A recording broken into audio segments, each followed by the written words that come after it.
వాక్య ధ్యానం కొరకై అపోస్తల కార్యముల గ్రంథం అపోస్తల కార్యములు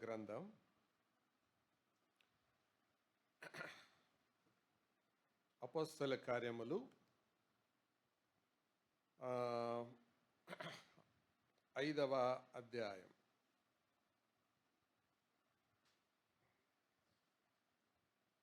ఐదవ అధ్యాయం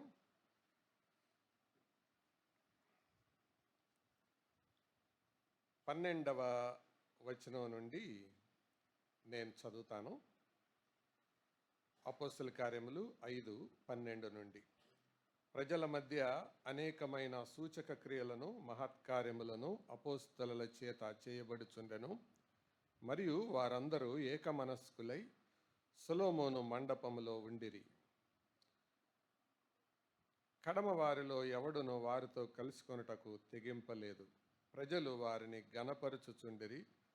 పురుషులను స్త్రీలను అనేకులు మరి ఎక్కువగా విశ్వాసులై ప్రభు పక్షమున చేర్చబడిరి. ప్రియులారా, చదవబడిన ఈ లేఖనాన్ని దేవుడు మన వినికిడిలో దీవించునుగాక. చెవులను కొన్ని రకాలుగా దేవుని వాక్యములో నుంచి విభజించారు. యేసు ప్రభు చెప్పాడు ఆ చెవుల గురించి. మత్తయి సువార్త 7వ అధ్యాయములో మోయబడిన చెవి గురించి చెప్పాడు, క్లోజ్డ్ ఇయర్. అదే మత్తయి సువార్త 13వ అధ్యాయంలో మందమైన చెవి గురించి చెప్పాడు. 7, 13, 15లో అది డల్ ఇయర్. మొదటిది క్లోజ్డ్ ఇయర్, రెండవది డల్ ఇయర్. మూడవది పౌలు తిమోతికి ఉత్తరం రాస్తూ 2వ పత్రిక 4వ అధ్యాయం 3వ వచనంలో చెప్పాడు, ఇచ్చింగ్ ఇయర్ అంటే దురద చెవి. వినేవారిలో ఈ రకాలు ఉంటారన్నమాట. మొదటిదిగా మూయబడిన చెవి, రెండవదిగా మందమైన చెవి, మూడవదిగా దురద చెవి. మూయబడిన చెవి అంటే అర్థం ఏంటంటే అసలు వాక్యమే లోపలికి వెళ్దు. డల్ ఇయర్ అంటే అర్థం ఏంటంటే వెళ్తుంది కానీ స్లోగా వెళ్తుంది, అది మందంగా వెళ్తుంది, చురుకుగా వాళ్ళు వాక్యం వినలేరు, ఆ ప్రకారం గ్రహించలేరు. దీన్ని డల్ ఇయర్ అంటారు. మూడవది దురద చెవి అంటారు. అంటే ఇది ఏది పడితే అది దేవుని వాక్యానికి అనుకూలమా ప్రతికూలమా అని ఆలోచించరు.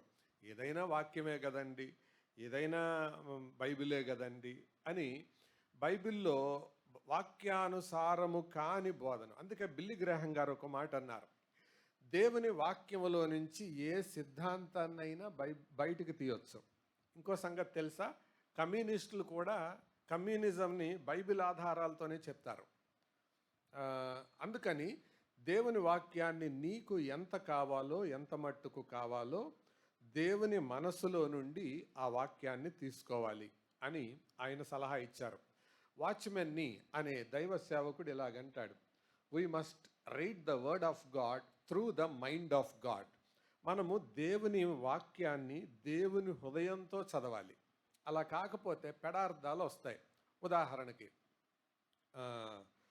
నా మందిరానికి అసలు రమ్మన్నవాడు ఎవడు అన్నాడు ప్రభు యెషయా గ్రంథంలో. నా గడప తొక్కమన్నవాడు ఎవడు అన్నాడు. అంటే దాని అర్థం ఏంటి? మందిరానికి రావద్దనే కాదు. ఆయన మైండ్ ఏంటంటే విసిగిపోయి వారిని సరిచేయటం కొరకు ఆ మాట అన్నాడు. అప్పుడప్పుడు తల్లిదండ్రులు పిల్లలతో కోపడేటప్పుడు ఎందుకురా బతుకుతున్నావు, చావకూడదు అంటారు.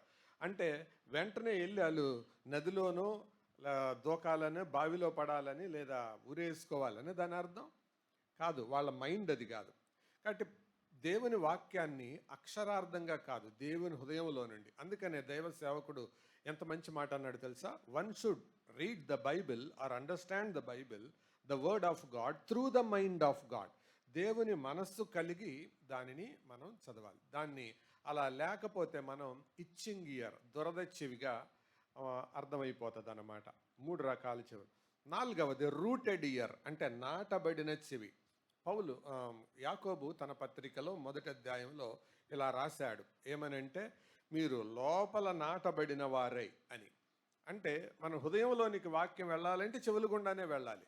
కాబట్టి ఆ చెవిలో దేవుని వాక్యం నాటబడినట్లు వెళ్ళాలి. ఇది రూటెడ్ ఇయర్. 5వది బ్లెస్సెడ్ ఇయర్ అంటే ధన్యకరమైన చెవి. సో ఈ ఉదయకాలం దేవుని వాక్యాన్ని వింటూ ఉండగా మనం ఏదో ఒక కేటగిరీకి వస్తాం. ఒకసారి చెప్పండి. మొదటిది మూతబడిన చెవి, క్లోజ్డ్ ఇయర్. అందుకే జి రాజారావు గారు చెప్తూ ఉండేవాళ్ళు. ఏం చెప్తేవాడంటే చెవికి కళ్ళకి మూత ఒకటేనంట. ఎవరికైనా వాక్యం వినేటప్పుడు కళ్ళు మూతలు పడతాయి అంటే అర్థం ఏంటంటే ఓ పావు గంటకు ముందే చెవులు మూతలు పడి ఉంటాయట. అంటే ఎవరికైనా కళ్ళు మూతలు పడుతున్నాయంటే అర్థం ఏంటి? ఓ పావు గంటకు ముందే చెవి మూత పడిపోయి ఉంటుంది. అందుకు చెవికి కళ్ళకి ఒకటే మూత. ప్రభు అందుకే మీ కన్నులు చూచుచున్నవి గనుకవి ధన్యములైనవి, మీ చెవులు వినుచున్నవి గనుక. ఎందుకు ఆ రెండింటినీ కలిపి చెప్పాడు అని అంటే ఈ రెండింటికి లింక్ ఉంది ఆధ్యాత్మిక జీవితంలో. అందుకు మనం మూయబడిన చెవిగా ఉండకూడదు. రెండవదిగా మందమైన చెవిగా ఉండకూడదు. మూడవదిగా దురద చెవులు కలిగిన వారిగా ఉండకూడదు.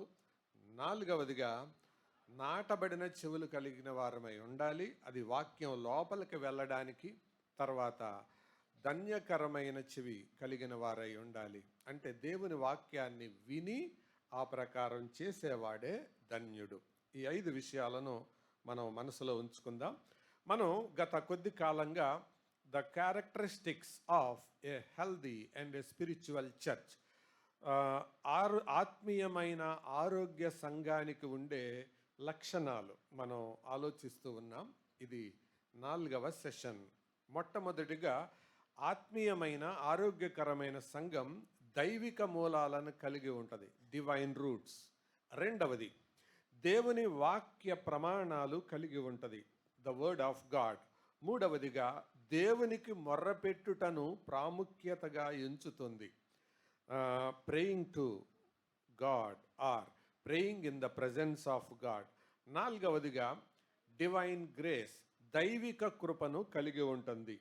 ఐదవదిగా దైవ భయాన్ని కలిగి ఉంటుంది.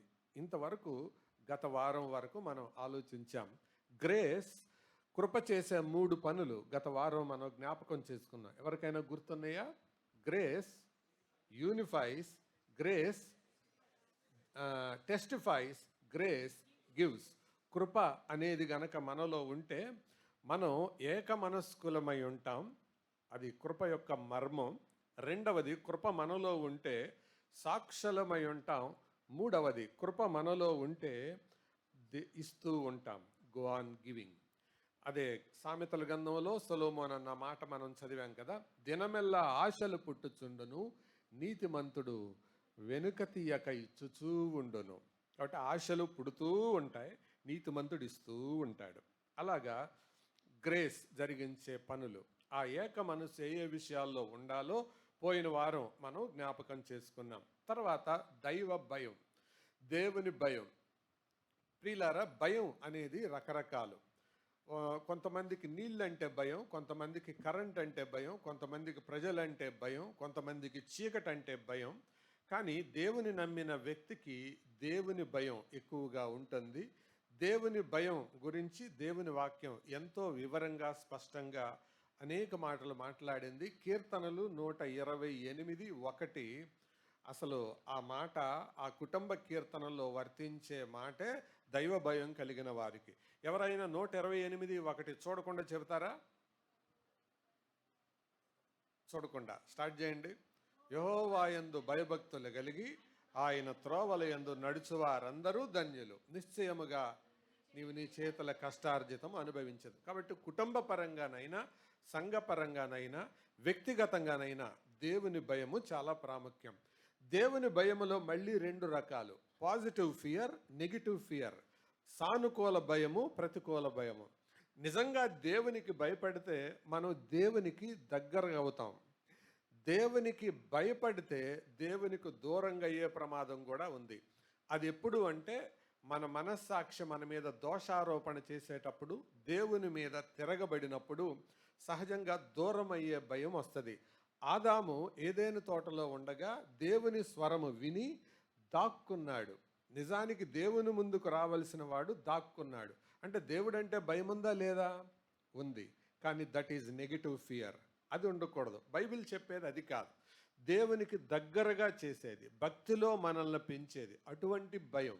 దీనినే ఫియర్ ఆఫ్ లవ్ అంటారు. అందుకే ఏబి మాసిలమణి గారు ఆయన భయాన్ని, ప్రేమను గురించి ఒక మంచి మాట చెప్పాడు. నిజమైన దైవ భయం స్వచ్ఛమైన దేవుని ప్రేమలో నుండి పుడుతుందంట. A true fear of God is born from the true love of God. దేవుని ప్రేమలో నుండి భయం పుడుతుంది. అలా కాకుండా భయములో నుండి ప్రేమ పుడితే అది కొంచెం స్వార్థం, అవన్నీ మిగతా మిక్సర్ అంతా ఉంటుంది. అటువంటి దైవ భయం ఆది సంఘములో కనపడుతుంది. కాబట్టి భయము అనేది మనలో ఉన్నప్పుడు జరిగేది ఏంటంటే పాపానికి దూరంగా ఉంటాం, దేవునికి విధేయులుగా ఉంటాం. ఇది మనం జ్ఞాపకం చేసుకోవాలి. ఈరోజు మరో 2 సంగతులు మీ ముందు పెట్టాలని కోరుతూ ఉన్నాను. రండి. ఈ సంఘము ఆది సంఘము లో 5వ అధ్యాయం 12వ వచనంలో మనం చదివిన మాట, ఈ ప్రజల మధ్య అనేకమైన సూచక్రియలను మహత్కార్యములను అపోస్తలుల చేత గమనించారా? అపోస్తలులు చేయుచుండెనని లేదు, చేయబడుచుండెను. అంటే వాయిస్లో ఇదే వాయిస్ యాక్టివ్ వాయిసా, ప్యాసివ్ వాయిసా? అంటే చేయబడుచుండెను అంటే చేయించేవారు ఒకరు ఉన్నారు. ఎవరైలు? దేవుడు. అందుకే పరిశుద్ధాత్మ కార్యములు అంటారు అపోస్తల కార్యాల్ని. Acts of the apostles, not only acts of the apostles, these are the acts of the Holy Spirit. పరిశుద్ధాత్మ కార్యాలు అని కూడా చెప్పబడతాయి. కాబట్టి ఆరోగ్యకరమైన సంఘానికి దేవుని సహాయం ఉంటుంది. ఒకవేళ ఆరోగ్యకరమైన కుటుంబానికి కూడా అంతే, ఆరోగ్యకరమైన వ్యక్తికి కూడా అంతే. తర్వాత మరొక సంగతి కూడా జ్ఞాపకం చేస్తాను. అపోస్తల కార్యములు 2వ అధ్యాయం 46వ వచనం. 2:46. మరియు వారేక మనస్కులై ప్రతి దినము దేవాలయములో తప్పక కూడుకొనుచు. అంటే ఆరోగ్యకరమైన సంఘము దేవాలయ కేంద్రంగా బ్రతుకుతుంది. అంటే దేవాలయానికి ప్రాధాన్యత ఇస్తుంది. అంటే నేను అనేది ఒక కట్టడం అనేది నా ఉద్దేశం కాదు, అపార్థం చేసుకోకండి. విశ్వాసులందరూ సహవాసంగా కూడే స్థలం. అది చెట్టు కింద కావచ్చు, ఒక ఇల్లు కావచ్చు, ఒక గది కావచ్చు, ఒక రోడ్డు మీద కావచ్చు, ఒక టెంట్ కింద కావచ్చు. మొత్తానికి దేవాలయం అంటే దేవుడు ఏ స్థలములోనైతే ఉంటాడో. క్రొత్త నిబంధన మనకు తెలియచేసే సంగతి ఏంటంటే మత్తయి సువార్త 18వ అధ్యాయం, ఎక్కడ 2-3 నా నామమున కూడి ఉంటారో అక్కడ నేను వారి మధ్య ఉంటాను అన్నాడు. కాబట్టి కొంతమందికి కట్టడం ఉండొచ్చు, కొంతమందికి కట్టడం లేకపోవచ్చు. మొత్తానికి దేవాలయం అనేది దేవుడు నివసించే స్థలం. దేవుడు ఎక్కడుంటాడు? దేవాలయంలో ఉంటాడు. ఉదాహరణకి మనం అనుకుందాం, ఇప్పుడు మనందరం ఖాళీ చేసి వెళ్ళిపోతాం, దేవుడు ఇక్కడే ఉంటాడా? నో. అన్యుల దేవుళ్ళు అలాగుంటారు, దేవుళ్లను బందీలు చేసి వెళ్ళిపోతారు. కానీ మన దేవుడు అలా కాదు. 2-3 అక్కడ ఉంటేనే ఉంటాడు, వాళ్ళు వెళ్ళిపోతే వెళ్ళిపోతాడు ఆయన కూడా. అందుకే కదా అన్నాడు, ఎక్కడ 2-3 నా నామమును ఉంటారు. అంటే 2 రాగానే ప్రభు వచ్చేస్తాడు 3వ వ్యక్తిగా, 3 రాగానే ప్రభు వచ్చేస్తాడు 4వ వ్యక్తిగా, వాళ్ళు వెళ్ళిపోగానే ఆయన కూడా వెళ్ళిపోతాడు. ఆయన నామమున కూడిన వారి మధ్యలో ఉంటాడు. అది మనం బేస్గా ఎరగాలి. మొత్తానికి ఒక స్థలం అంటే కలుసుకునే స్థలం అనేది ప్రాముఖ్యమైన సంగతి. ప్రియులారా, ఎందుకు దేవాలయం అనేది ఒక వ్యక్తి జీవితంలో ప్రాముఖ్యమైనది అని అంటే, జాగ్రత్తగా వినండి. కార్యాలు జరిగించేదాన్ని కార్యాలయం అంటారు, ఆరోగ్యం దొరికేదాన్ని వైద్యాలయం అంటారు, చదువు దొరికేదాన్ని మీరే చెప్పండి విద్యాలయం అంటారు. కాబట్టి విద్య కావాలంటే ఎక్కడికి వెళ్ళాలి? విద్యాలయానికి వెళ్ళాలి. ఆరోగ్యం కావాలంటే వైద్యాలయానికి వెళ్ళాలి. పనులు కావాలంటే కార్యాలయానికి వెళ్ళాలి. మరి భక్తి నేర్చుకోవాలంటే దేవాలయం. అందుకనే వారు దేవాలయములో తప్పక కూడుకొనుచు. పాత నిబంధనలో దేవాలయానికి ఎంతో మంది ప్రాముఖ్యత ఇచ్చారు. ఆ, కీర్తనల గ్రంథం 42వ కీర్తన ఎవరు రాశారు చెప్పండి సార్, చూసి చెప్పండి పోని. వెరీ గుడ్, కోరహు కుమారులు. దానికి డబల్ చేసి చెప్పండి. 42కి డబల్ ఎంత? 84 ఎవరు రాశారు? అది కూడా కోరహు కుమారులే. 42కి 84కి తేడా ఏంటంటే 42వ కీర్తనేమో థర్స్ట్ ఫర్ గాడ్, దేవుని కొరకైన తృష్ణ. 84వ కీర్తన ఏంటంటే thirst for the temple of God, దేవుని మందిరం కొరకైన తృష్ణ. 42లో దేవుని కొరకైన తృష్ణ కనపడుతుంది. అందుకే కదా ఆ మాట ఉంటుంది, దుప్పి నీటి వాగుల కొరకు ఆశపడినట్లు దేవా నీ కొరకు నా ప్రాణము ఆశపడుచున్నది. పాట కూడా మనం పాడుతుంటాం, ఆ కీర్తన ఆధారంగా చేయబడింది. అది దేవుని కొరకైన ఆశ. నిజంగా రక్షించబడిన విశ్వాసిలో దేవుని కొరకు అలాంటి తృష్ణ, తపన ఉంటుంది. దేవుని మీద దృష్టి కలిగి ఉండేవాళ్ళు తప్పకుండా దేవుని మందిరం మీద కూడా దృష్టి కలిగి ఉంటారు. అందుకే 84వ కీర్తన ఇలా రాయబడింది, మనకి వెనకాల రాయబడింది అదే కదా. ఏంటది? సైన్యములకు అధిపతియగు యెహోవా నీ నివాసములు ఎంత రమ్యములు. జాగ్రత్తగా వినండి. అప్పటికి ఆయన నివాసం ఏంటి? సొలొమోను మందిరం గట్ల. అప్పటికి ఆయన నివాసం ఏంటి? గుడారం. ఈ గుడారమే ప్రత్యక్ష గుడారం. పైనంతా చర్మాలు, లోపలంతా డార్క్ చీకటి ఉంటుంది. ఆ వెలుగు పోవడానికి లోపట దీపస్తంభం ఒకటి ఉంటుంది. అందుకే దీపస్తంభం, అది లేకపోతే మొత్తం అంతా చీకటే, ఫుల్గా కవర్ అయిపోయి ఉంటుంది. అది ఈ చర్మాలతో నిండింది. ఈ బయటంతా తెరలతో కట్టబడింది, దిమ్మలతో నిర్మించబడింది. అందులో ఏం దొరికింది అసలు వాళ్ళకి? దాన్ని బట్టి కాదు, వాళ్ళ కోరిక తృష్ణ. ఎవరిని బట్టి? ప్రభువుని బట్టి. అందుకనే సైన్యముల గధిపతి యెహోవా నీ నివాసములు ఎంత రమ్యములు. మొదటి వచనంలో ఏముంటుంది? 84:1 యెహోవా ఎంత రమ్యములు. గమనించారా? యెహోవా మందిరావరణములను చూడవలెనని ఏంటండి? ఎంతో ఆశపడుచున్నది. తర్వాత సొమ్మసిల్లుచున్నదంటే ఏంటి దాని అర్థం? మూర్చపోతుంది. దేని? ఆక్సిజన్ అందని వ్యక్తి మూర్ఛలోకి వెళ్ళినట్టు, ట్రాన్స్లోకి వెళ్ళినట్టు. ఆక్సిజన్ అందకపోతే పడిపోతారు. వచ్చే వారం ప్రభు చిత్తమైన డాక్టర్ గారు చెప్తారు, దేవునితో సంబంధము లేని వ్యక్తి, దేవాలయంతో సంబంధము లేని వ్యక్తికి అలా ఉంటుందని వారి అనుభవం. దేవాలయం అంటే ఆ దేవాలయంలో జరిగే కొన్ని పనులు నేను మీకు త్వరగా జ్ఞాపకం చేస్తాను. రండి. దేవాలయంలో క్రొత్త నిబంధనలో చూద్దాం. ఎందుకంటే మనం కొత్త నిబంధన విశ్వాసులం కదా. పాత నిబంధనలో నుంచి పాఠాలు నేర్చుకోవాలి, కొత్త నిబంధన అనుసరించి జీవించాలి. ఓకే, పాత నిబంధన ఎందుకు మరి? ఈ సంగతులు దృష్టాంతములుగా వారికి సంభవించి యుగాంతమందున్న మనకు బుద్ధి కలగడానికి వ్రాయబడ్డాయి. కాబట్టి వాటిలో నుంచి పాఠం నేర్చుకోవాలి. అది ఓల్డ్ టెస్టమెంట్. కానీ ప్రభు మనకిచ్చింది ఏంటి? క్రొత్త నిబంధన, న్యూ టెస్టమెంట్. ఇది నా రక్తమూలనైన క్రొత్త నిబంధన, a new covenant with my own blood అని అన్నాడు. కాబట్టి క్రొత్త నిబంధనలో దేవాలయంలో వారు ఎప్పుడెప్పుడు ఏ సందర్భాల్లో కూడారో త్వరగా చూద్దాం రండి. దేవాలయం 2వ అధ్యాయం 46వ వచనం ఇప్పుడే చదివాం.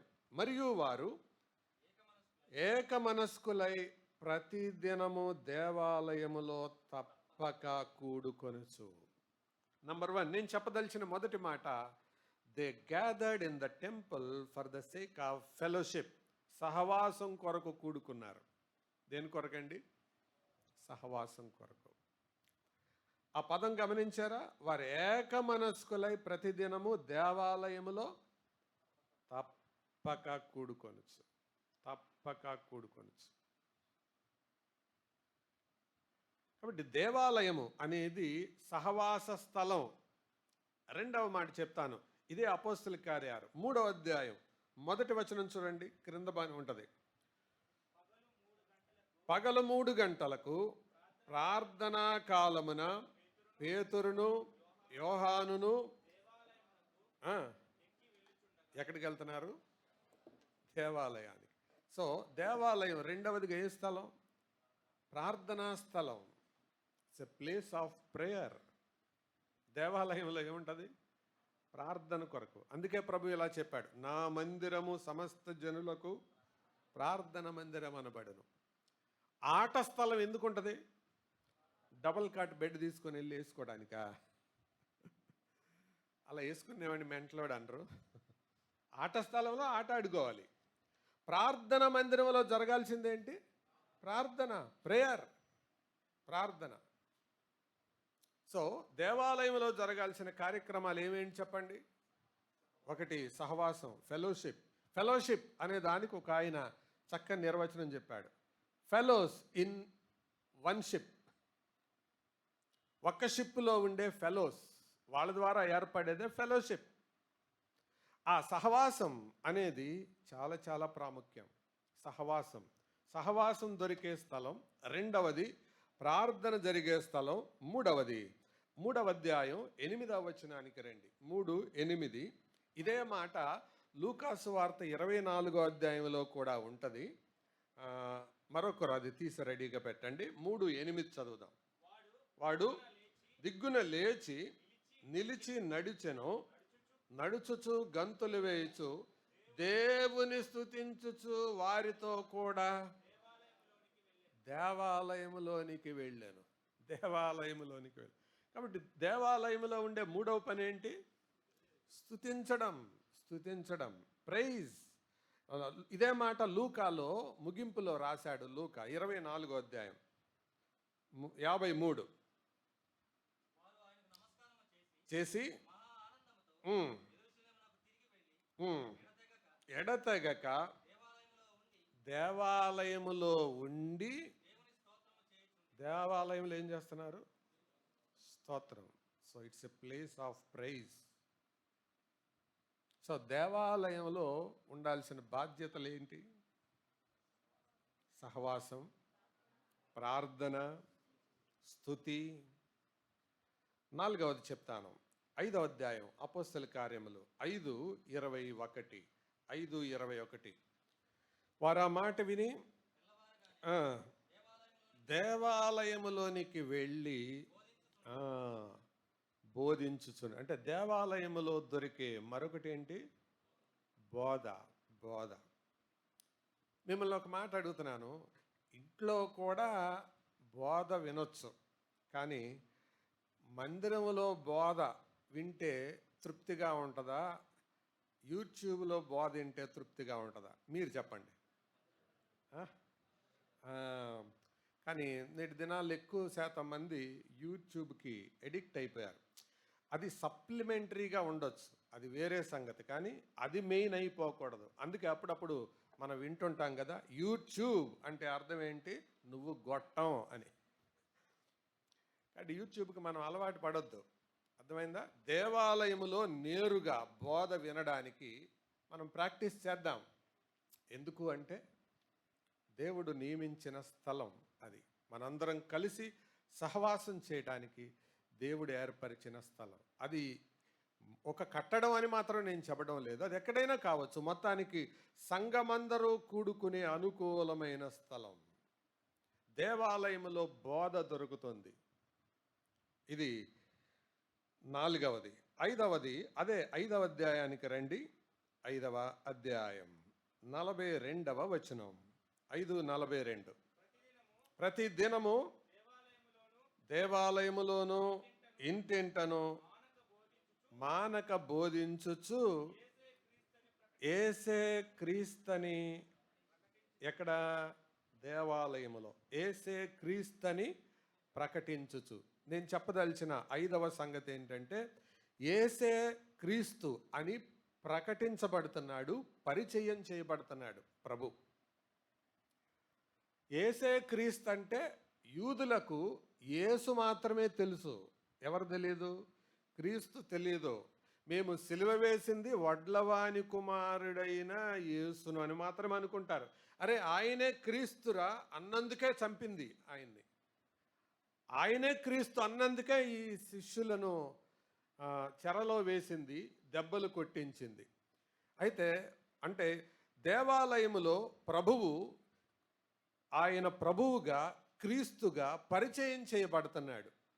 కాబట్టి దేవాలయానికి వచ్చేవారు, మీ ప్రక్కన కూర్చునే వారిని, మీ తోటి వారిని ఆయన యొక్క గొప్పతనాన్ని, ఆయన యొక్క ప్రభావాన్ని తప్పకుండా వారికి తెలిసేలాగా ఉండాలి. ఇంకొక మాటలో చెప్పాలంటే దేవాలయములో దొరికేది క్రీస్తును గూర్చిన పరిచయం, ప్రత్యక్షత, ప్రభుత్వం. క్రీస్తు మనకు పరిచయం అయ్యే స్థలం, క్రీస్తును గురించిన ప్రత్యక్షత దొరికే స్థలం, తర్వాత క్రీస్తు యొక్క ప్రభుత్వం, ఆయన యొక్క అధికారం క్రింద మనం బ్రతికే స్థలం కదండి. ఇక్కడ అందరూ మనం ఎందుకు కూర్చున్నాం? సుధాకర్ బాబు మాట వినటానికా? No. Who is he? After all he is a human being. తను కేవలం ఒక మానవ మాత్రుడు. కానీ ఇక్కడ ఉన్నది ఎవరు? దేవుడు, ప్రభువారు. ఆయన ప్రభుత్వాన్ని మనం గమనించాలి.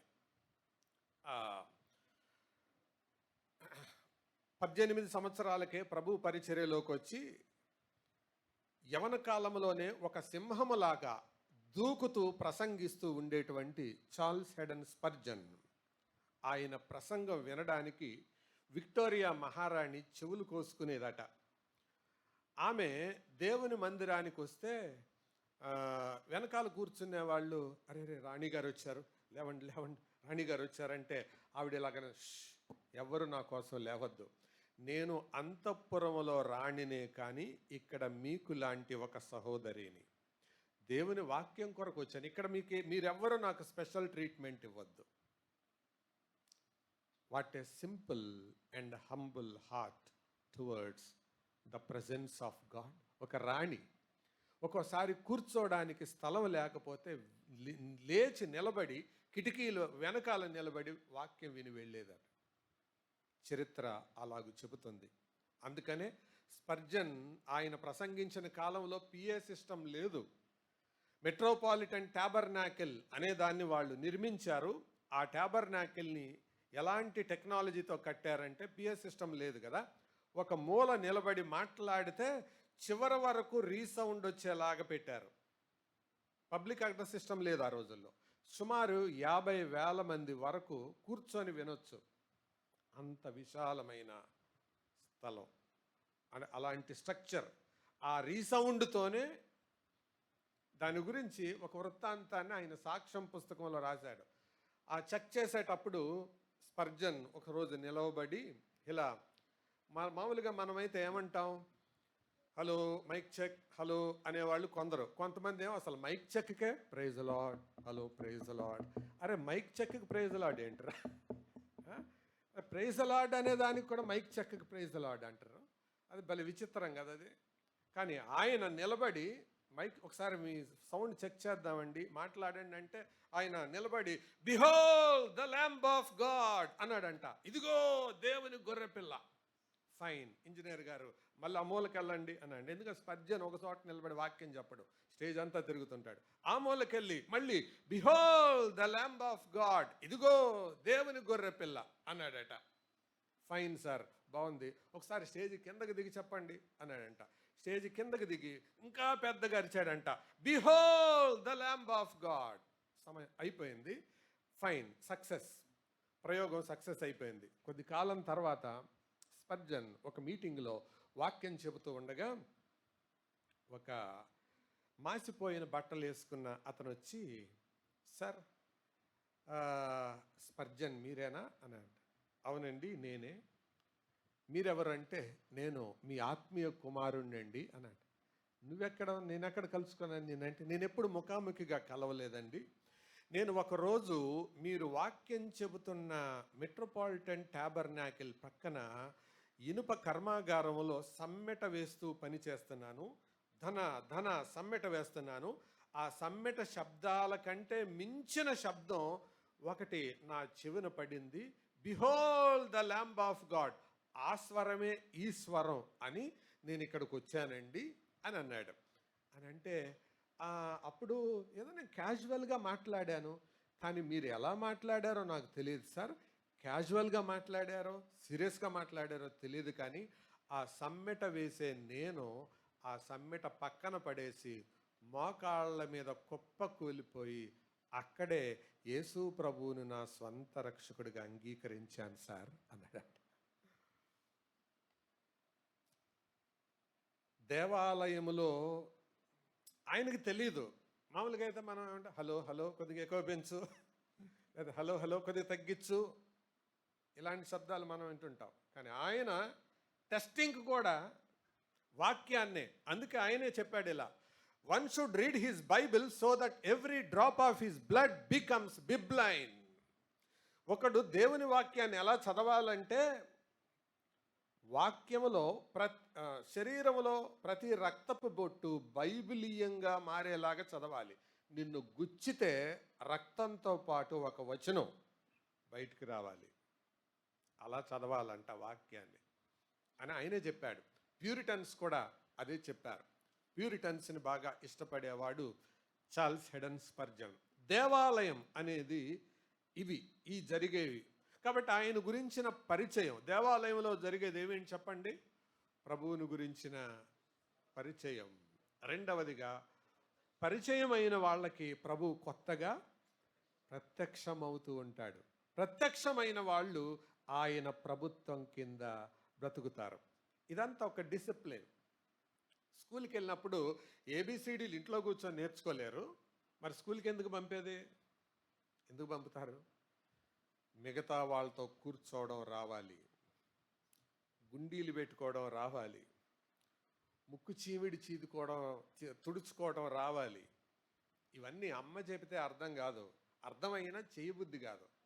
కానీ అక్కడ that is the place to learn. అలాగే భక్తి నేర్చుకునే స్థలం దేవాలయం. దేవాలయంలో జరిగే 3 పనులు చెప్పండి. 1, ప్రభు యొక్క పరిచయం దొరుకుతుంది. పరిచయమైన వాళ్ళకి ప్రభు యొక్క ప్రత్యక్షత దొరుకుతుంది. ప్రత్యక్షమైన వాళ్ళకి ప్రభు యొక్క ప్రభుత్వం కింద బ్రతకటం తెలుస్తుంది. That is the purpose of temple of God, దేవాలయం. ఓకే, అది 5వది. 6వది కూడా చెప్తాను. ఇవన్నీ కలిసి మనలను ఒక దేవాలయంగా సిద్ధపరుస్తాయి. మనలను దేవాలయంగా సిద్ధపరుస్తాయి.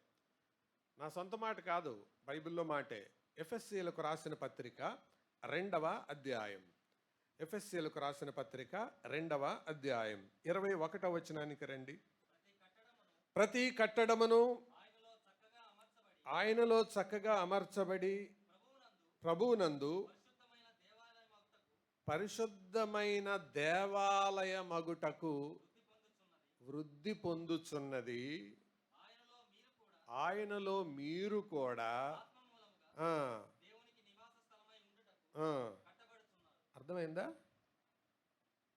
అర్థమైంది? ఈ వచనం మళ్ళీ చదువుకోవాలి, ఇంటికి వెళ్ళాక చదువుకోండి. ఇక్కడ ఈ దేవాలయంలో మనం కూడుకునేది ఎందుకు? ఈ 5 పనులు చేసేది ఎందుకు? మనము దేవాలయంగా మారడానికి. మనము దేవాలయంగా మారడానికి. That is the purpose of temple. దేవాలయానికి వెళ్ళేది ఎందుకు అంటే అందుకు, మనము దేవాలయంగా మారడానికి. That is the ultimate aim of coming to temple. దేవుని ఆలయానికి, దేవుని మందిరానికి ఒక వ్యక్తి, ఒక విశ్వాసి రావడానికి మూలమేంటి? నేను దేవాలయంగా మారడానికి. నేను దేవాలయంగా మారాలంటే దానికంటే ముందు ఆయన ప్రభుత్వం, ఆయన ప్రత్యక్షత, ఆయన పరిచయం నాకు ఉండాలి. అది జరగడానికంటే ముందు చెప్పండి, ఆయన బోధ క్రింద నేను బ్రతకాలి. అది తెలియడానికంటే ముందు ఆయనను స్తుతించే అనుభవం నేను కలిగి ఉండాలి. అది తెలియడానికంటే ముందు ప్రార్థించే అనుభవాన్ని నేను కలిగి ఉండాలి. దానికంటే ముందు సహవాసం, ఫెలోషిప్ చేసే అనుభవాన్ని కలిగి ఉండాలి.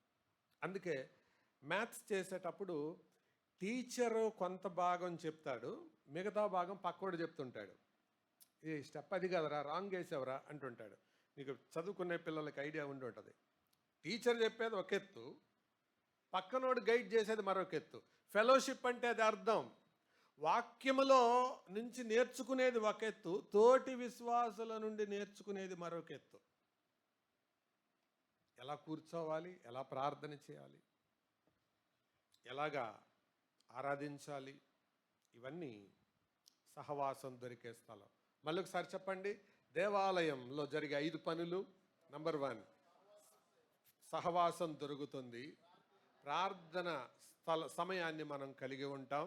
3, స్తుతించే అనుభవాన్ని కలిగి ఉంటాం. 4, బోధను పొందుకుంటాం. 5, ఏమండి, దేవుని పరిచయం, ప్రత్యక్షత, ప్రభుత్వం క్రింద మనం బ్రతకటానికి అలవాటు అవుతుంది. హైదరాబాదులో ఒక ఉస్మానియా యూనివర్సిటీలో పీజీ చదువుకునేటప్పుడు ఒక అన్న నాకు పరిచయం. ఆయనతో మాట్లాడుతూ, వారమంతా మేము దేవుని సంధికి వెళ్ళటానికి అవ్వదు, కానీ ఆదివారం వెళ్తాను. కానీ ఆదివారం వెళ్తే నాకు ఎలా ఉంటుందో తెలుసా? ఆ వారానికి తగిన, నేను ఒక పెన్ను, నోట్బుక్ అన్నీ తీసుకొని వెళ్తాను. వారానికి తగినంత ఆహారం కూర్చుకొని వస్తాను. అక్కడే మందిరంలో మోకరించి ప్రార్థన చేసుకొని దేవునికి సమర్పించుకొని వస్తాను. ఆ వాక్యం వారం అంతా మెడిటేట్ చేస్తాను. అదే నా బలం. యూనివర్సిటీలో అల్లరి చిల్లరగా తిరగకుండా, ర్యాగింగ్ చేసేటప్పుడు తప్పించుకోవడానికి, అమ్మాయిల మధ్య తిరిగేటప్పుడు లవ్లో పడకుండా ఉండడానికి ఈ వాక్యం నాకు ఎంతో సహాయపడుతుంది. అంటే ఆయనకు మందిరంలో ఏం దొరుకుతుంది? బోధ, పరిచయం, ప్రభుత్వం, ప్రత్యక్షత. ఆయన ప్రత్యక్షత పొందిన వాళ్ళు అలాగే బ్రతుకుతారు. కొన్ని స్థలాల్లో ఇంటర్వ్యూకి వెళ్ళినప్పుడు వాళ్ళు చదివే స్కూల్ను కూడా చూస్తారు. కొంతమంది ఎక్స్ట్రాడినరీ ఉంటారు. గవర్నమెంట్ స్కూల్లో చదివిన హై లెవెల్ ఐక్యూతో ఉన్న వాళ్ళు ఉంటారు. కొంతమంది అలాంటి వాళ్ళు ఉంటారు. కొంతమంది హై లెవెల్ ఐక్యూతో ఉన్న వాళ్ళను చూసినప్పుడు, ఓహో మీది ఆ స్కూలా, ఆ కాలేజా, అందుకే ఇంత నాలెడ్జ్ అంటుంటారు. అంటే దేవాలయంలో మనం ఇవన్నీ నేర్చుకుంటాం. ఆది సంఘం అలా ఉండడానికి కారణం ఏంటో తెలుసా? బ్రదర్ అండ్ మూమెంట్లో ఫౌండర్స్గా ఉన్న డార్బీ, కెల్లీ ఇలాంటి వాళ్ళు ఇంగ్లాండ్లో పేరు మోసిన సభలో సభ్యులు. వాళ్ళందరికీ కార్లు ఉండేవట. ఆ కార్లు వేసుకొని అక్కడికి వెళ్ళి దేవాలయం దగ్గరికి వెళ్ళి దేవాలయంలో చీపిరి పట్టుకొని ఉడ్చేవాళ్ళు. నేను మీకంటే ముందెళ్ళాలి, ఏం బ్రదర్ నేను ముందు వద్దామంటే మీరు ముందు వచ్చేసారు అనుకునేవాళ్ళు. వాళ్ళ ఇళ్లల్లో పని చేయడానికి పని మనుషులు ఉండేవాళ్ళు. వాళ్ళు దేవుని మందిరంలో పని మనుషులుగా మారారు. ఎక్కడబ్బిందా డిసిప్లిన్? దేవాలయం. ఆది సంఘం దేవాలయానికి అంత ప్రాముఖ్యత ఇచ్చింది. ఈ 5 పనులు కలిపి ఒక వ్యక్తిని ఎలా సిద్ధపరుస్తాయి? దేవాలయంగా, ఆత్మ సంబంధమైన దేవాలయంగా సిద్ధపరుస్తాయి. ఇంకొక మాటలో చెప్పాలంటే, ఈ మందిరం ఇక్కడ ఉన్న చిన్న చిన్న దేవాలయాల సమూహం. మనందరం మొబైల్ టెంపుల్స్. మొబైల్స్ కాదు సుమా, మనందరం ఎవరు? మొబైల్స్ కాదు, మొబైల్ టెంపుల్. కదిలే దేవాలయాలం మనం. కదిలే దేవాలయాలు ఎక్కడికి వచ్చాం? కదలని దేవాలయంలోనికి వచ్చాం. Mobile temple came to the immovable temple. ఎందుకు అంటే ఈ ఇమ్మూవబుల్ టెంపుల్గా లోకి వచ్చి మొబైల్ టెంపుల్గా మనం ఎలా బ్రతకాలో నేర్చుకుంటున్నాం. ఎందుకు దేవుడు దేవాలయంగా మనల్ని మారుస్తున్నాడో అది చెప్పి తర్వాత అంశానికి నేను వెళ్తాను. ఎందుకు మారుస్తున్నాడు తెలుసా? ఆయన నీలో లేకుండా రేపు వచ్చినప్పుడు నువ్వు ఆయనతో ఉండలేవు. If he cannot stay in you, you cannot stay with him in the days to come. ఇప్పుడు నీవు ఆయన నీలో లేకుండా రేపు నువ్వు ఆయనతో ఉండలేవు. దేవుని వాక్యం వింటున్న మిమ్మల్ని అందరినీ ప్రశ్న అడగనా? ఆయన నీలో ఉన్నాడా? Is he there in you? ఆయన నీలో ఉన్నాడా? మత్తు ఎక్కిన ఒక మనిషిని గుర్తుపట్టొచ్చు, సారా తాగిన ఒక మనిషిని గుర్తుపట్టొచ్చు, ప్రభువు లోపలున్న ఒక మనిషిని కూడా గుర్తుపట్టొచ్చు. అందుకే మొదటి శతాబ్దపు క్రైస్తవులు అనడానికి రీజన్ ఏంటో తెలుసా? అరే ఏంట్రా వీళ్ళు ఒక్కొక్కడు క్రీస్తుల్లాగా ఉన్నారు. నిజానికి సమాజం వాళ్ళని వెక్కిరించడానికి పెట్టిన పేరు క్రైస్తవులు అని. అందుకే 3 పర్యాయాలు రాయబడింది. అపోస్తల కార్యాలు 11లో, అపోస్తల కార్యాలు 26లో, మొదటి పేతురు పత్రిక 4లో. ఈ 3 పర్యాయాలే క్రైస్తవుడు అన్న పదం ఉంది. ఇంకెక్కడా లేదు బైబిల్లో. Only 3 times. ఎందుకో తెలుసా? సమాజం దేవుని నమ్మిన వారిని ఎగతాళి చేయడానికి పెట్టిన పేరు అది. ఏంట్రా ఒక్కొక్కడు క్రీస్తులాగే ఉన్నాడు, అలాగే మాట్లాడుతున్నారు, వాళ్ళకలాగే ప్రవర్తిస్తున్నారు. అది సంగతి దేవాలయంలో మనం కలిగి ఉండే అనుభవాలు. అందుకే దానికి ప్రాముఖ్యత ఇచ్చింది. దేవుడు కార్యాలు చేశాడు. ఇది దేవాలయ కేంద్రంగా ఉన్న సంఘం. అది ఆరోగ్యకరమైన సంఘం. అందుకే మనం దేవుని సన్నిధిలో కూర్చున్నప్పుడు ఇటు నేను ఎంతవరకు దేవాలయంగా ఫామ్ అయ్యాను. మీలో కొద్దిమంది అన్న మేము బెంచిల్లో కూర్చోడానికి, కుర్చీల్లో కూర్చోడానికి ఇబ్బంది పడుతున్నాం అనేవాళ్ళు ఉన్నారు. అక్కడ దాకా ఎందుకు, ఇప్పుడు మీకు మైక్ ఇచ్చి సాక్ష్యం చెప్పమంటే బోల్డ్ మంది చెప్తారు.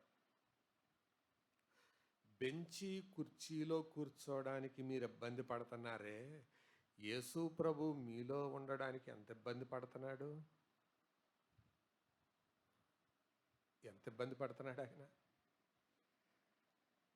పనికి మాలిన ఆలోచనలు వచ్చేటప్పుడు, పనికి మాలిన మాటలు మాట్లాడేటప్పుడు, దేవుని వాక్యానికి అవిధేయులుగా ప్రవర్తించేటప్పుడు, దేవుని వాక్య ప్రమాణాలు పాటించనప్పుడు ఎంత బాధపడుతుంటాడు. మనకు కుర్చీలో బెంచీలో కూర్చున్నప్పుడు అది అర్థం అవ్వాలి. ఇన్కన్వీనియన్స్ కాదు, మనం ఆయనకు కలిగించే ఇన్కన్వీనియన్స్ అర్థం చేసుకోవాలి. అర్థమవుతుందా సోదరులారా? దేవాలయంగా ప్రభు మనల్ని కట్టడానికి భౌతికంగా ఈ దేవాలయాన్ని మనకిచ్చాడు. ఒకవేళ ప్రభు మనకి విశాలమైన స్థలం ఇస్తే ప్రైజ్ ది లార్డ్, దేవునికి స్తోత్రం. ఇవ్వకపోతే ఒకవేళ ఇందులోనే మనం దేవాలయంగా కట్టబడదాం. దేవాలయంగా కట్టబడే వాడికి స్థలం పెద్ద ప్రాముఖ్యం కాదు. అవునా కదా? అది దేవాలయ కేంద్రంగా బ్రతికింది. చివరి తలంపు దైవ సహాయాన్ని పొందింది. దైవిక సహాయం ఉంటుంది. ఆధ్యాత్మిక ఆరోగ్యకరమైన సంఘానికి ఎలా గుర్తుపట్టొచ్చు? దేవుని సహాయం దానికి ఉంటుంది. Help from God. ఎందుకుంటుందో నేను మొదటిగా చెప్తాను. ఎందుకుంటుంది అంటే, సంఘము ఆయన శరీరం, మరి సంఘానికి ఆయన ఎవరు? శిరస్సు. సంఘానికి ప్రభువు శిరస్సు అయితే, సంఘము ఆయన శరీరం అయితే, శరీరానికి నొప్పి కలిగేటప్పుడు శిరస్సు సహాయం చేయకుండా ఉంటుందా? ఇక్కడే మ్యూజియం రోడ్డుకి దగ్గరలో ఒక ఆయనను మీద పెట్రోల్ పోసేసి, కిరోసిన్ పోసి నొప్పి అంటించారు 2 అన్నదమ్ములు. యూట్యూబ్లో కూడా ఉంటుంది. మనిషి కాలిపోయాడు, చొక్కా కాలిపోయింది, కొంచెం ముఖానికి సగలు అంటుకున్నాయి. ఆయన ఎంత బలాఢ్యుడంటే, నేను మంటల్లో నుండి తప్పించుకోవాలన్న సెన్స్ లేదు, కానీ వీళ్ళు కాల్చి నా మీద ఈ ప్రయత్నం చేసిన పట్టుకోవాలని గబగబా పరిగెత్తుకుంటూ దిగుతున్నాడు, స్టెప్స్ దిగుతా ఉన్నాడు. అలా దిగుతూ ఉంటే ఎక్కడోళ్ళు అక్కడ పరిగెత్తి తలుపులు వేసేసుకుంటున్నారు. మనిషి మంటలతో కాలుతూ బయటకు వస్తుంటే ఎవరు చూస్తుంటారండి? భయం మీద ఎవరికైనా. అందులో సడన్గా చూసేటప్పటికి భయం వేసింది. ఇక అప్పుడు కిందకు వాళ్ళు పారిపోయారు. చొక్కా ఏడుదీసి బయట పడేసాడు. బన్నీతోనే ఉన్నాడు, ప్యాంటు కూడా కొంత కాలింది. ఆటో వాళ్ళు పిలిస్తే ఎవరు రావట్లా, హాస్పిటల్కి వెళ్దామని. చివరికి ఒక ఆటో అతను వచ్చాడు. ఆంధ్ర హాస్పిటల్కి వచ్చి అక్కడికి వెళ్ళి కాలిపోయిన ప్యాంటు జేబులో నుంచి ₹1,00,000 తీసి టేబుల్ మీద పెట్టి, ఇదిగో నేను బతకాలి, మా అబ్బాయి అమెరికాలో ఉన్నాడు, కొద్దిసేపు తర్వాత వస్తాడు, ఎంత డబ్బులైనా పర్వాలేదు, నేను బతకాలి. ఎందుకు ఈ ఉదాహరణ చెప్పానంటే, తన శరీరం కాలిపోతూ ఉంటే శిరస్సు చూస్తూ ఉండలేకపోయింది. Same with God. నువ్వు నిజంగా ఆయన అవయవం అయితే, నీవు బాధపడుతుంటే ఆయన చూస్తూ ఉండలేడు, తట్టుకోలేడు. అందుకనే అపోస్తల కార్యాలు 9వ అధ్యాయంలో సంఘమును హింసించడానికి వెళ్తున్న సౌలును చూసి ఏమన్నాడు? సౌలా సౌలా, నీ వేళ నన్ను హింసించుతున్నావు అన్నాడు. నువ్వేంటి ప్రభువా, నిన్నెవరు హింసించారు ప్రభువా అని అంటే ఏమన్నాడు? నువ్వెవరో ప్రభువా అన్నాడు. ఏమన్నాడు? నీవు హింసించే. అదేంటి ప్రభువా, నువ్వు ఎప్పుడో వెళ్ళిపోయావు కదా. శిరస్సుగా నేను వెళ్ళిపోయాను కానీ నా శరీరం ఇంకా భూలోకంలోనే ఉంది. ప్రియులారా, దేవుని సంఘానికి దేవుని సహాయం ఎప్పుడు ఉంటుంది. ఆరోగ్యకరమైన సంఘానికి దేవుని సహాయం ఉంటుంది. అసలు మన దేవుని పేరుల్లో ఒక పేరు సహాయకుడు. నేను ఒక రెఫరెన్స్ చెప్తాను. ఎంతమంది చూడకుండా తీయగల? బైబిల్ చూడొద్దు, కాపీ కొట్టొద్దు, ట్రై చేయండి, చూద్దాం. కీర్తనలు 46:1 చూడకుండా చెప్పండి. సరే చూసి చెప్పండి. కీర్తనలు 46:1. దేవుడు మనకు ఆశ్రయమును దుర్గమునై ఉన్నాడు, ఆపత్కాలములో నమ్ముకొనదగిన సహాయకుడు. సహోదరులారా, సోదరిలారా, విశ్వాసిగా ఉన్న మనకు, ఒక కుటుంబంగా ఉన్న మనకు, సంఘముగా ఉన్న మనకు దేవుని వాక్యములో ఒక అద్భుతమైన వాగ్దానం ఉంది. ఏంటిదా వాగ్దానం? దేవుడు మనకు ఆశ్రయమును దుర్గమునై ఉన్నాడు, ఆపత్కాలములో నమ్ముకొనదగిన సహాయకుడు. ఇది పాత నిబంధన చెప్పింది. మరి కొత్త నిబంధన ఏం చెప్పింది? రండి చదువుదాం. హెబ్రీ పత్రిక 13వ అధ్యాయం, హిబ్రూస్ చాప్టర్ 13 వర్స్ 6. హెబ్రీ 13:6 చదవండి. కాబట్టి ప్రభువు నాకు సహాయుడు, నేను భయపడను, నరమాత్రుడు నాకేమి చేయగలడు. మంచి ధైర్యముతో కీర్తనలో ఏం చదివాం? యెహోవా నా సహాయకుడు. హెబ్రీ పత్రికలు ఏం చదువుతున్నాం? ప్రభువు నాకు సహాయుడు. ప్రభు అంటే ఎవరు? యేసుక్రీస్తు. పాత నిబంధన ఏం చెప్తుంది? తండ్రి సహాయకుడు. కొత్త నిబంధన ఏం చెప్తుంది? కుమారుడు. ఆయన మన ప్రభు, ఆయన మనకు సహాయకుడు. మాత్రమే కాదు, రోమా పత్రిక 8వ అధ్యాయం 26వ వచనం, రోమన్స్ 8:26, అటువలే ఆత్మయు మన బలహీనతలను చూచి సహాయము చేయుచున్నారు. మన దేవుడు ఎవరు? త్రియేక దేవుడు. ఎవరు చెప్పండి? అంటే దేవుడు ఒక్కడే, రూపాలు 3. ఇప్పుడు చెప్పండి, సహాయం చేసే గుణం ఎవరిలో ఉంది? తండ్రిలో ఉందా? ఎస్. కుమారుడిలో ఉందా? ఎస్. ఆత్మలో ఉందా? ఎస్. తండ్రిలో ఉంది, కుమారునిలో ఉంది, ఆత్మలో ఉంది. సహాయం చేసే గుణం, ఆయన సహాయం. ఇశ్రాయేలీలు కనాను యాత్రలో వెళ్తూ ఉన్నారు. మోషే 40 సంవత్సరాలు నడిపించాడు. మోషే చనిపోయే టైం వచ్చింది. ఏ సమయం? మోషే చనిపోయే టైం వచ్చింది. ఆ చనిపోయే టైంలో ఇశ్రాయేలీలందరూ నిరుత్సాహంలో ఉండుంటారు. నిరుత్సాహపడే సమయం వచ్చి ఉంటుంది. అందుకని ఒక అద్భుతమైన మాట మోషే చెప్తాడు. ద్వితీయోపదేశకాండం 33వ అధ్యాయం. ద్వితీయోపదేశకాండం 33వ అధ్యాయం 26వ వచనానికి రండి. Book of Deuteronomy 33:26. యెషూరును ఆయన నీకు సహాయము చేయుటకు. మళ్ళీ చదవండి అన్నమాట.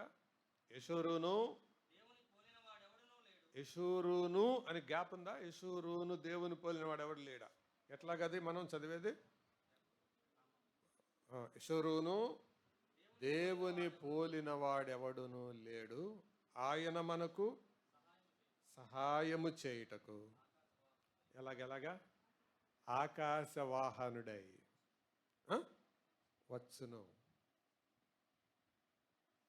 ఆకాశవాహనుడై వచ్చును. ప్రభువు ఎక్కడి నుంచి వస్తాడు? ఆకాశంలో నుంచి వస్తాడు. మీకు సంగతి తెలుసా? ఈ మాట చెప్పిన తర్వాత 34వ అధ్యాయంలో మోషే చనిపోతాడు. ఇది అయ్యాక, అంటే నేను చనిపోతాను, కానీ మీకు ఎవరున్నారు? సహాయం చేసే దేవుడున్నాడు. సహాయం చేసే దేవుడున్నాడు. ప్రియులారా, వీ హ్యావ్ హెల్పింగ్ గాడ్. ఎవరైనా అందరు చెప్పండి. సహాయము చేసే దేవుడు. సహాయం ఎవరికి అవసరం? అన్నం ఎవరికి అవసరం? అందరికి అవసరమే. ఎవరికి అత్యవసరం? ఆకలేసిన వాడికి. నీళ్ళు అందరికి అవసరమే. ఎవరికి అత్యవసరం? దాహం కొన్నవాడికి కదా. సహాయం ఎవరికి అవసరం? నిస్సహాయులుగా ఉండేవారికి. ఈ దేవుడు సహాయం చేసే దేవుడు. This God is helping God. చూడండి, 2 మాటలు చూపిస్తాను ఎవరికి ఆయన సహాయం చేస్తాడో. ఒక 2 మాటలు. దినవృత్తాంతముల 2వ గ్రంథం 14-11. ఒకరు చూడండి. కీర్తనలు 10-14. మరొకరు చూడండి. 2వ దినవృత్తాంతములు 14-11. యెహోవా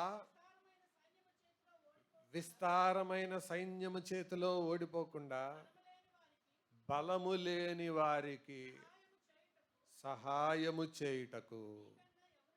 ఎవరున్నారు ప్రభువా? We are weak but thou are strong. మేము బలహీనులం ప్రభువా, మేము బలహీనులం. నీకంటే ఎవరున్నారు ప్రభువా? ఎవరిది ప్రార్థన? ఎవరిదండి? ఆశా. ఆశ. ఆశ అంటే అర్థం తెలుసు ఎవరికైనా? ఆశ అంటే అర్థం ఫిజీషియన్ అని, వైద్యుడు అని. ఆశ అంటే వైద్యుడు. దేవుని మీద ఆధారపడుతున్నాడు. మేము బలహీనులం ప్రభువా. సోదరుడా, సోదరి, నీ జీవితంలో ఎప్పుడైనా బలహీనపడిన సందర్భాలు, భయపడిన సందర్భాలు వచ్చాయా? అలాంటి వారికి ఆయన సహాయం చేసేవాడు, బలహీనులకు. 2వది కీర్తనలు 10-14. నీవు దీనిని చూచి గదా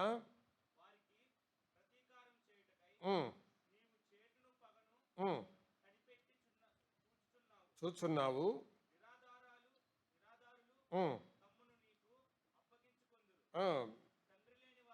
తండ్రి లేని వారికి, ఎవరికి? తండ్రి లేని వారికి. If you lose fathers love, if you lose your father, God is your helper. అరే మా నాన్నుంటే ఎంత బాగుండురా అని అనుకుంటావేమో, తండ్రి లేని వారికి ఆయన సహాయుడు. వియత్నాం దేశంలో బొగ్గు గనుల్లో ఒక 12 సంవత్సరాలు 11 సంవత్సరాల కుర్రాడు పనిచేస్తుండేవాడు. విచిత్రం ఏంటంటే వాళ్ళ అమ్మ నాన్న ఇద్దరు చనిపోయారు. కానీ పిల్లవాడికి యేసు ప్రభు గురించి ఎవరో పరిచయం చేశారు. ఉదయం వెళ్తే సాయంత్రం దాకా బొగ్గు గనుల్లో కష్టపడి పనిచేయాలి. ముఖం అంతా మాసిపోయాడు. గనుల్లో పనిచేసే వాళ్ళు ఎలా ఉంటారో తెలుసు కదా, లోపల ఆక్సిజన్ సరిగా అందదు, ఊపిరి సరిగా ఆడదు. బొగ్గు గనులంటే నల్లగా మాసిపోతుంటారు. మధ్యాహ్నం 1 గంట నుంచి 1:30 వరకు లంచ్ టైం, భోజనం టైంలో ఇతను త్వరగా భోజనం చేసి ఆ ప్రక్కనే ఉన్న మందిరం దగ్గరికి వెళ్ళి, చాలా కాలం క్రితం జరిగింది, దానికి గంట ఉండేది, గంట కొట్టి ప్రతిరోజు ఇలా చేసేవాడు. గంట కొట్టడం, తల వంచుకోవటం, లార్డ్ జీసస్ జిమ్ హియర్, యేసు ప్రభువా జిమ్ వచ్చాడు, నాకెవరున్నారు నాయన, తల్లి అయినా నువ్వే, తండ్రి అయినా నువ్వే, అన్నైనా నువ్వే, అక్కైనా నువ్వే, లార్డ్ జిమ్ హియర్ అని ఒక పాట పాడుకొని ప్రార్థన చేసుకొని వెళ్ళేవాడు.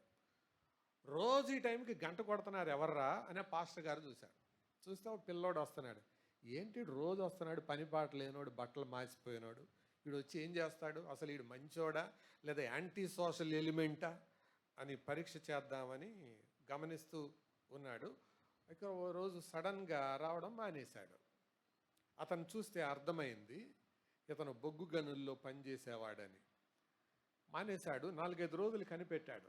ప్రతిరోజు వచ్చే ఇతను రాకపోయేటప్పటికీ తెలుసుకుందామని బొగ్గు గన్ను దగ్గరికి వెళ్ళి ఆ మేనేజర్ని అడిగాడు, ఇట్లా మీ దాంట్లో ఒక చిన్నపిల్లవాడు ఉంటాడు, అతని పేరు జిమ్ అని. అంటే అవునండి, రోజు వచ్చేవాడు, రావట్లేదు ఏంటంటే, అయ్యో మీరు ఏమవుతారండి, పోయిన వారంలో ఒక ప్రమాదం జరిగి బొగ్గు గనిలో ఒక పెళ్ళ విరిగి పడిందండి, దాని కింద వీడు పడిపోయాడండి, సావు బతుకుల్లో ఉంటే హాస్పిటల్ తీసుకెళ్ళి అడ్మిట్ చేసామండి, మీరేమవుతారండి అని. అంటే ఆయనతో నేను చర్చి పాస్టర్లే అని చెప్పి పరుగున అక్కడికి వెళ్ళాడు. వెళ్ళి హాస్పిటల్ అడ్రస్ తెలుసుకొని వెళ్ళి హాస్పిటల్ బెడ్ నంబర్ ఎంతో తెలుసుకొని లోపలికి వెళ్తుంటే సూపర్వైజర్ అన్నారు, సార్ ఈ అబ్బాయిని హాస్పిటల్ తీసుకొచ్చి వారం రోజులు అవుతుంది, ఇతను పట్టించుకున్న వాళ్ళు చూసిన వాళ్ళు ఎవరూ లేరు, మీరేమవుతారు సార్, వాళ్ళ అంకులా డాడీనా అని. అంటే కాదు, అంకుల్ కాదు, డాడీ కాదు అని. అంటే సార్ ఒక్క నిమిషం, మరి అతనికి ఎవరూ లేరు కదా ఎలాగంటే, ఎవరు లేరు సార్, కానీ ఒకటి, ప్రతిరోజు 1:30కి ఎవరో ఒక తెల్ల బట్టలు వేసుకున్న ఆయన వస్తున్నాడు సార్, ఆయన కరెక్ట్గా ఆ గదిలోకే వెళ్తున్నాడు సార్, ఆయన వెళ్ళినప్పుడు రోజుకొకళ్ళకి ఆ గదిలో స్వస్థత చేకూరుతుంది సార్ అన్నాడు. అర్థం కాల ఈయనకి. గబగబా లోపలికి వెళ్ళాడు. లోపలికి వెళ్ళి జిమ్ అన్నాడు. కళ్ళు తెరిచి చూశాడు, గాయాలున్నాయి. పాస్టర్ సార్ అన్నాడు. వెంటనే అంకుల్ అన్నాడు. జిమ్ ఏంటిది సంగతి, ఏంటి ఎలా జరిగింది అని ఒక్కొక్క మాట అన్న చెప్పలేదా అంటే, no need sir, daily my Lord, my dad, my mum coming to me. ప్రతిరోజు వస్తున్నారు, కరెక్ట్గా టైంకి వస్తున్నారు, నా చెయ్యి పట్టుకుంటున్నారు, నీకెవరు లేరు అని అనుకోవద్దు, నేనున్నాను నీతో అంటున్నాడు. నా నొప్పులు తగ్గిపోయినాయి సార్, నేను బాగానే ఉన్నాను సార్ అంటున్నాడు. తల్లి తండ్రి వదిలిపెట్టేశారు. కానీ 1:30కు ప్రతిరోజు దేవునితో ఒక నియమం పెట్టుకొని ప్రార్థన చేసిన ఈ చిన్న పిల్లాడి కోసం ఇతను ఆపదలో ఉంటే ఎవరు దిగొచ్చారు? దేవుడే దిగొచ్చారు. ఈ దేవుడు ఎవరు? సహాయం చేసే దేవుడు. తండ్రి లేని వారికి సహాయం చేసే దేవుడు, బలహీనులకు సహాయం చేసే దేవుడు. కానీ సంగతి ఏంటంటే మనమే ఆయన నుండి సహాయం పొందాం. లోకంలో ఒక సామెత ఉంది, అన్నీ ఉన్నా చెప్పండి అల్లుడి నోట్లో శని ఉందంట. అంటే అర్థం ఏంటి? కొత్త అల్లుడు వచ్చాడని అత్తగారు అత్తరసాలు అంటారు, అంటే వాటిని అరిసెలు అంటారు. మరి బహుశా అరిసెలు అనేది అది అరవకుండా తినాలని అరిసెలు అంటున్నారు. అరిసి తినరా అంటారు కదా, అరిసి తినాలనే అరవకుండా తినాలనే మొత్తానికి ఏదో ఒక రకంగా. కానీ అది పెడుతూ ఉంటే తినరా అని అంటే వద్దత్త నోరు పూసింది అన్నాడంట. సరే గారెలేసాను అయి తినరా అంటే వద్దత్త పూసింది మంట పడుతుంది అన్నాడంట. అరే అది సేమ్యా చేసాను తాగరా అంటే అబ్బో గొంతు అడ్డంగా ఉంది, ఏదో అడ్డం పడుతుంది, మింగుడు బట్టలేదు అన్నాడంట. అప్పుడే పుట్టింది ఆ సామెత. అన్నీ ఉన్నాయి కానీ చెప్పండి అల్లు నోట్లో. అలాగే సహాయం చేసే దేవుడు ఉన్నాడు కానీ సహాయం పొందలేకపోతున్నారు. దేవుని నుండి సహాయం పొందడానికి దేవుడు ఎవరికి సహాయం చేస్తాడో కొన్ని మాటలు ఉన్నాయి. అవి ఊరికే నేను ఓరల్గా చెప్తాను. మొత్తానికి ఈ దేవుడు సహాయము చేసే దేవుడు. ఎవరికి సహాయం చేస్తాడో తెలుసా? ఆయనను నమ్ముకునే వారికి, ఆయన కొరకు కనిపెట్టుకునే వారికి, ఆయన ఉపదేశమును గైకొనే వారికి. ఇవన్నీ బైబిల్లో మాటలే, నేను సొంత మాటలు చెప్పటల్లా. ఎవరైతే ఆయనను ప్రభువుగా భావిస్తారో వారికి, నమ్ముకునే వారికి, ఉపదేశం గైకొనే వారికి, ప్రభుత్వం కింద బ్రతికే వారికి, ఆయన కొరకు కనిపెట్టే వారికి, ఎదురు చూసేవారికి ఆయన సహాయం చేస్తాడు. కనిపెడుతున్నావా? సహాయం చేసే దేవుడు. అందుకనే ప్రార్థన అనే దాన్ని ఆది సంఘం మొదటిగా పెట్టుకుంది. ఎందుకు పెట్టుకుందంటే ప్రభు అదే నేర్పించాడు. వాళ్ళ మూల పితరులలో ఒకడైన దావీదు కూడా అదే కీర్తన రాశాడు. 121వ కీర్తన. కొండల తట్టు నా కన్నులెత్తుచున్నాను, నాకు సహాయం ఎచ్చట నుండి కలుగును, యెహోవా వలననే నాకు సహాయము కలుగును. దావీదు నేర్పాడు, యేసు ప్రభు నేర్పాడు. అందుకే సంఘం ఆయనపై ఆధారపడింది. ప్రియులారా, సంఘానికి శిరస్సుగా ఉన్న ఆయన సహాయకుడిగా ఉన్నాడు. జార్జ్ మ్యూలర్ ఆయన 25 ఏళ్ల వరకు అత్యంత హీనమైన బతికిన వ్యక్తి. కానీ ఆ ప్రభు ఆయన జీవితంలో కార్యం చేయగా ఆయనకు ప్రభు నమ్ముకున్నాడు. ఆ సమయంలో ఆ శరీర బలహీనతల్లో అంతకు ముందు ఉండే జోదం, వ్యసనం, నిద్రలేని రాత్రులు, తాగుడు, ఈ అలవాట్లను బట్టి నరాల బలహీనత ఏర్పడింది. రక్షించబడిన తొలి దినాల్లో ఒక ప్రార్థనా కూటానికి వెళ్ళాడు. మార్కు సువార్త 11వ అధ్యాయం 24వ వచనంలో నుంచి ఆ రోజు ఆ ప్రార్థనా కూటంలో వాక్యం అందించబడింది.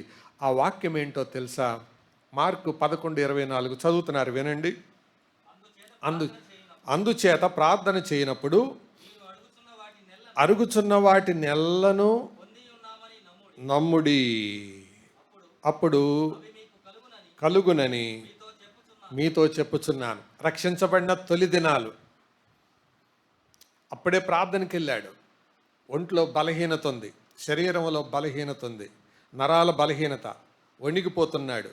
ఏదన్నా వస్తువు తిన్నగా పట్టుకోలేడు, సరిగ్గా నడవలేడు. వాక్యం వినపడింది. మ్యూలర్ అంటే ఆ ప్రార్థనా కూటంలో బైబిల్ ఇలా పెట్టి ఆ వచనం మీద చేయి పెట్టి, ప్రభువా, నా వ్యసనాలు, నా బలహీనత, ఇవన్నీ నువ్వు ఎరుగుదు, నేను నిన్ను నమ్ముకున్నాను కదా, నువ్వు సహాయం చేయవా? ఈ వచనం నా జీవితానికి పునాది వచనంగా తీసుకుంటాను. నాకు ఏది కావాలన్నా ఈ వచనం ఆధారంగా నేను అడగను, నువ్వు ఇచ్చావని నమ్మి నీకు స్తోత్రాలు చెల్లిస్తాను. అని మొదలుపెట్టాడు. చరిత్ర చెబుతుంది ఆ ప్రార్థన పూర్తయ్యేటప్పటికి అప్పటి వరకు ఉన్న నరాల బలహీనత ఎగిరిపోయిందండి. ఇంకా ఒకసారి అలవాటైందిగా, ఇంటికి వచ్చి ప్రార్థన చేయడం మొదలుపెట్టాడు. ఏది ప్రార్థన చేస్తే జవాబు వస్తుంది, దానికి అడిగిన ప్రతీది వస్తుంది. ప్రార్థన అంటే ఇదే, దేవా ఇది నువ్వు నాకు ఇచ్చావు, నీకు స్తోత్రాలు అంటున్నాడు. సంఘంలోకి వెళ్ళాడు, చర్చి ప్రార్థనా కూటంలో కూర్చొని ప్రార్థన చేస్తున్నాడు. అక్కడ ప్రార్థన చేస్తుంటే దానికి కూడా జవాబు వస్తుంది. అప్పుడు తనకు బాప్తీసం ఇచ్చిన సంఘ పెద్దలు వాళ్ళు ఇక అరే ఏంట్రా మనం ఇంతకాలం నుండి ప్రార్థన చేస్తున్నాం, మనకి జవాబు రావట్లేదు.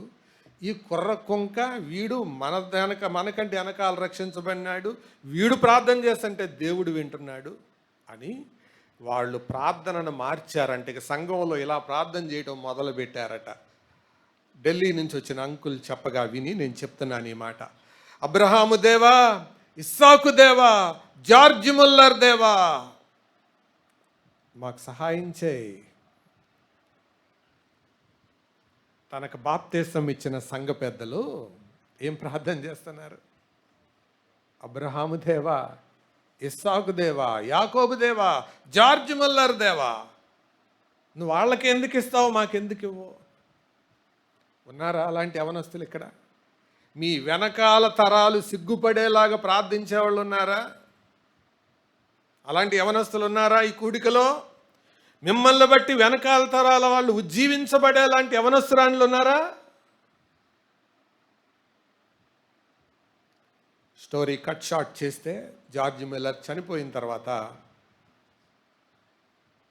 టోంబ్ మీద ఇలా రాశాడు, రాయబడింది, George Mueller, man of God who had the fear of God acquired everything from the presence of God. George Mueller దైవజనుడు, దేవుని భయం కలిగిన వాడు, దేవుని నుండి సమస్తం పొందుకున్నవాడు. అది ఆయన టోంబ్ మీద రాయబడిన మాట. సహాయము చేయు దేవుడైన సంఘానికి సహాయం చేశాడు. అపోస్తల కార్యాలు 12వ అధ్యాయం మీరు చూడండి. హేరోదు యాకోబును చంపేశాడు. ఇది యూదులకు ఇష్టమైన పని అని తెలుసుకొని పేతురును కూడా చెరసాల్లో పెట్టాడు. వెంటనే మనకు ఒక అనుమానం రావచ్చు, రక్షించే ప్రభు యాకోబుని ఎందుకు రక్షించలా అని. ఈ ప్రశ్న మీకే వస్తే మీరు ఏం ఆన్సర్ చెప్తారు? నాకేం వచ్చిందో నేను చెప్తాను తర్వాత. ఈ ప్రశ్న మీకే వస్తే మీరు ఏం ఆన్సర్ చెప్తారు? యాకోబుని ఎందుకు బతికించలా, పేతురుని ఎందుకు బతికించాడు? ఒకటి నేను నమ్మేది చెప్తాను వినండి. యాకోబు ఎందుకు చచ్చిపోయేలా చేశాడంటే, యాకోబుని మొదటి హతసాక్షిగా ఆయన తీసుకెళ్ళాలి అనుకున్నాడు. అది మొదటిది. రెండవది ఏంటంటే, ఈ యాకోబుని మొదటి హతసాక్షిగా తీసుకెళ్ళాలని చంపేవాడు ఒకడు ఉండాలి కదా. ఎవడో చంపేవాడు? హేరోదు. వీడికి అత్యంత హీనమైన శిక్ష విధించాలనుకున్నాడు. మరి ఊరికే పురుగులు పడి చచ్చిపోతే అయ్యో పాపం ఏంటి చచ్చిపోయాడు అని అనుకుంటారు కదా. అందుకు వీడి పాపం కనబడేలాగా చంపడానికి అనుమతి ఇచ్చాడు. అందుకు హీనమైన చావు చచ్చాడు. హీనమైన చావు అని ఎలా తెలుసు? అందరికీ చచ్చిపోయాక పురుగులు పడతాయి, కానీ ఇతనికి పురుగులు పడి చచ్చిపోయాడు. ఈ దేవుడెవరు? సహాయం చేసే దేవుడు. అందుకే అన్నాడు పేతురు, డోంట్ వర్రీ, సంఘాన్ని కడతాను, పాతాళ లోక ద్వారములు దాని ఎదుట నిలువనేరు. మీకు ఏ సహాయం కావాలన్నా నమ్ముకోండి, ఆధారపడండి ఆయనపై. ఆది సంఘం ఆ రీతిగా ఆయన నుండి సహాయం పొందుకుంది. ఏది కావాలన్నా ఆయనపై ఆధారపడేది. మనతో ఉన్న సమస్య ఏంటంటే, మనం నిస్సహాయ పరిస్థితుల్లో సహాయం కోరతాం, కానీ అవసరమైన పరిస్థితుల్లో సహాయం కోరం. అదే మనతో ఉండే డ్రాబ్యాక్. అర్థమవటానికి ఒక ఉదాహరణ చెప్తాను, అర్థమవుతుంది. బిసెంట్ రోడ్లో వెళ్తున్నాం, జేబులో డబ్బులు లేవు, ఓ ప్యాంటు కొనుక్కోవాలి. అప్పుడు ప్రార్థన చేస్తాం ఏమని? దేవా ఒక ప్యాంటు కావాలి అనుగ్రహించవా అని. కానీ జేబు నిండా డబ్బులు ఉన్నాయి, ఒక ప్యాంటు కొనుక్కోవాలి. దేవా ప్యాంటు కొనుక్కోమంటావా అని అడుగుతామా? నేరుగా షాపులో దూరతామా? అంటే దాని అర్థం ఏంటి? కనిపెట్టుకునే తత్వం మనకు లేదు. డబ్బు మీద ఆధారపడడం వచ్చింది కానీ దేవుడి మీద ఆధారపడటం రాలా. అందుకే యాకోబుకి దేవుడు కాలు కుంటయ్యేలాగా చేశాడు. ఎందుకు కొట్టాడు అనుకున్నా? తొడగూడి మీద. తొడగూడి మీద ఉంటే పిక్క బలం మీద ఆధారపడతాడు. అందుకు రే నువ్వు ఆధారపడాల్సింది దాని మీద కాదురా, నువ్వు ఆధారపడాల్సింది నా మీదరా అని. అందుకే ఇశ్రాయేలీలు నేటి వరకు ఆ తుంటి నరము, ఆ తొడగూడు, ఆ భాగాన్ని తినరు అని రాయబడింది. కారణం అదే. సహాయం చేసే దేవుని కలిగి ఉన్నాం. ప్రార్థన చేద్దాం. ఆరోగ్యకరమైన సంఘం ఈ లక్షణాలు కలిగి ఉంటుంది. దేవాలయం ప్రాధాన్యంగా బ్రతుకుతుంది. దేవుని నుండి సహాయాలు పొందుకుంటూ ఉంటుంది. తల వంచండి, ప్రార్థన చేద్దాం.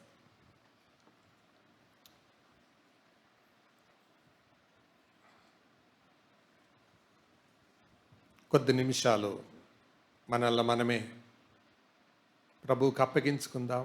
సహాయం చేసే దేవుణ్ణి మనం కలిగి ఉన్నాం. ఒకవేళ నిస్సహాయ పరిస్థితుల్లో ఉన్నావా? మీ తల్లి తండ్రి వదిలేసిన పరిస్థితి, బలహీనమైన స్థితిలో ఉన్నావా? డోంట్ వరీ, ఆయన సహాయం అద్భుతమైనది.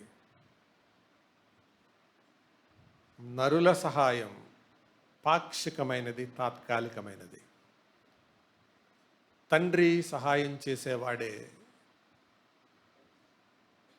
కుమారుడు సహాయం చేసేవాడే, ఆత్మ కూడా సహాయం చేసేవాడే. ఈ ముగ్గురిని కలిగి మనం సహాయం పొందలేమా? అల్లున్నోట్లో శనున్నట్లుగా మన హృదయాల్లో పాపం మిగిలిపోయిందా? జీవితంలో పాపము కలిగి ఉన్న వారికి ప్రభువు సహాయం చేయలేడు సుమా.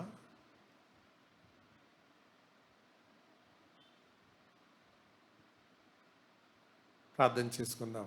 మనందరి పక్షంగా శామ్ ప్రార్థన చేస్తాడు.